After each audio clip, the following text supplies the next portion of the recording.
Of which of my bad parts didst thou first fall in love with me? For them all together, which maintain so politic a state of evil that they will not admit any good part to intermingle with them.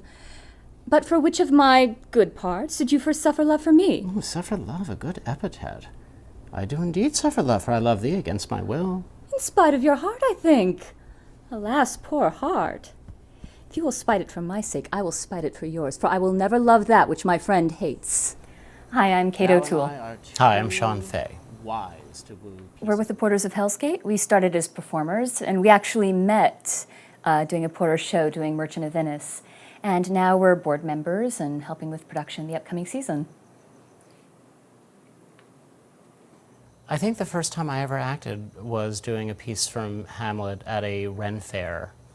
And everyone seemed very pleased with what I did. And I thought maybe I could give this a go.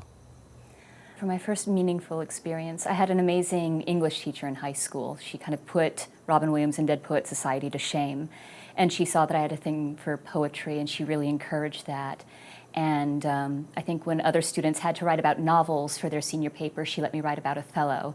And I was just completely blown away and fell in love with it. I think, for me, this is going to sound really hokey and corny, but it's given me a home. When I came out to Los Angeles, the original intent was to make a living as an actor. And over the years, it's become more, the goal has become more about, I guess, finding a community where I can just be creative and do work I believe in with like-minded people that I respect. And the Porters of Hell's Gate, a classical company, has become sort of that home to me. So it's come to mean a lot to me on a personal level. I would agree with that entirely. It's good to find your base and to find people that you can share a community with. And frankly, it's just a bonus that they honor the classics. You know, it's just one more way of keeping the tradition going. I think it starts with what it takes to be a good performer in general. It's a good base point is empathy. I had a teacher in college who brought up that it's very easy to get tied up in the loftiness of it and to be intimidated by the language. But if you can find ways to empathize with the characters and their basic situations, that's a great starting point to understanding the language. And I think once you understand the language, then it can carry you even further, where you can find nuance and creative problem solving and new characterizations and ideas that weren't present before. So I think that certainly understanding, I mean, I think the reason that Shakespeare transcends is that his themes and ideas are still relevant. So kind of tapping into that and where you stand and who your character, you know, represents. The language is an obstacle, and it can be very intimidating, but I think once you get and find your rhythm, it can be so much fun to play with, you know, and stretch out and use, and yeah, you never know what you might discover. I can't speak for you, but the reason I like it so much is, you know, you have two characters who've thought they have to choose between love and cynicism and autonomy and independence.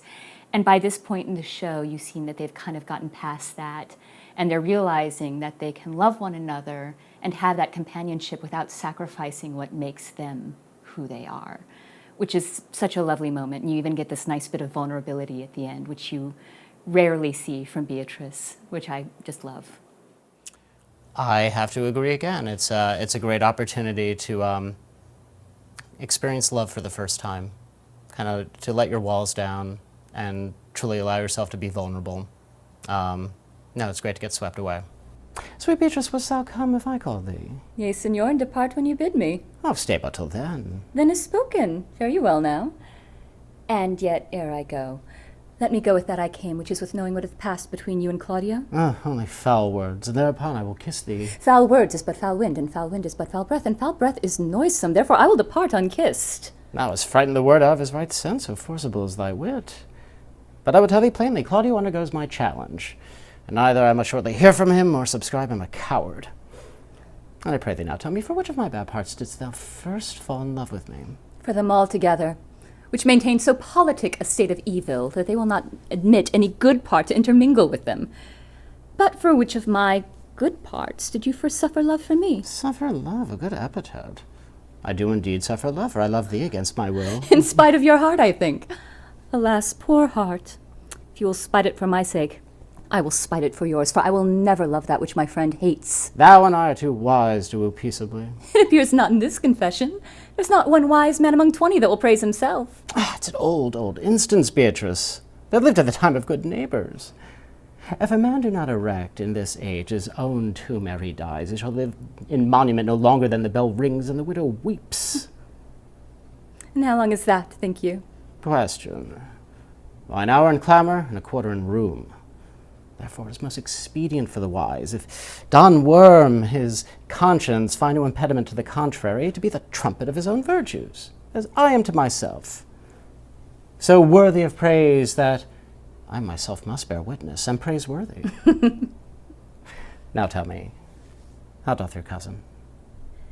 Very ill. And how do you? Very ill, too.